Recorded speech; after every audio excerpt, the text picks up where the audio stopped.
አንድ ሰው ሚስቱን ቢፈታ ቤተክርስቲያን ከክርስቶስ ትለያለች ብሎ እንደ መካድ ይቆጠርበታል። አንድ ባል ሚስቱን ቢንቅ ክርስቶስ ቤተክርስቲያንን ንቋታል ብሎ መናገሩ ነው። አንዲት ሚስት ባሏን ባታከብር ቤተክርስቲያን ክርስቶስን አታከብረውም ማለቷ ነው። በጣም ትልቅ ነገር ነው። ክርስቶስን ቤተክርስቲያን ታከብረዋለች። ሚስት ለባሏ የምትሰጠው ትልቁ ስጦታ ምንድነው? እንድትነግሯቸው ነው ለባል ትዳሮች። ምንድነው? ሚስት ለባሏ የምትሰጠው ትልቁ ስጦታ ክብር ይባላል። ባል ይሄን ካገኘ ግድ የለም ሌላው ነገር ክብር ነው የሚፈልገው። ክብር መግለጫ አለው። ለምሳሌ ዝም ብሎ ነፈዝ ያለ ወጥ ሰርቶ መቆየት ንቀት ነው። ይሄ ራሱ እያለ ማለት ነው። ገብታችኋል አይደለም? እያለ ጥሩ ወጥ አለመስራት ንቀት ነው።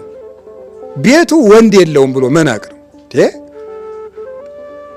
እኛ ስናድግ አሁን አባቶቻችን መንገድ በሄዱ ቀን እንደ ነገሩ ነው ምግብ የሚሰጠን እና ባባ በመጣ እንላለን። እንደው ጥሩ ወጥ እንዲሰራም ጭምር ማለት ነው። አንደኛ አባታችን ናፍቆን ወንድ ያለበት ቤት ጥሩ ወጥ ይሰራበታል። ስለዚህ ባልን ማክበር ቤተክርስቲያን ክርስቶስን ነው። ከመትጤዘዞ ቤተክርስቲያን ለክርስቶስ ከማው አንስትኒ ተአዘዛ ላምታቲክን ክርስቶስ ለቤተክርስቲያን እንደምትታዘዝ ሚስቶች ወይ ለባሎቻችሁ ታዘዙ። ለባሏ የምትታዘዝ ሚስት የባሏ እመቤት ናት። ታውቃላችሁ አይደል? መልሳን የምትገዛው ማለት ነው።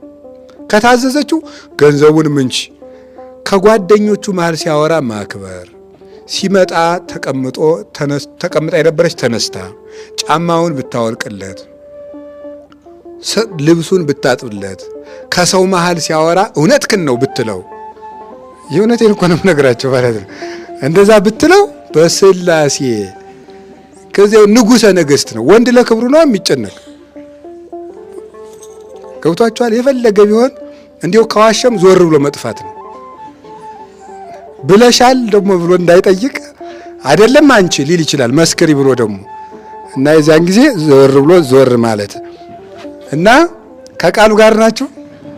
እግዚአብሔር ከሁላችን ጋር ይሁን።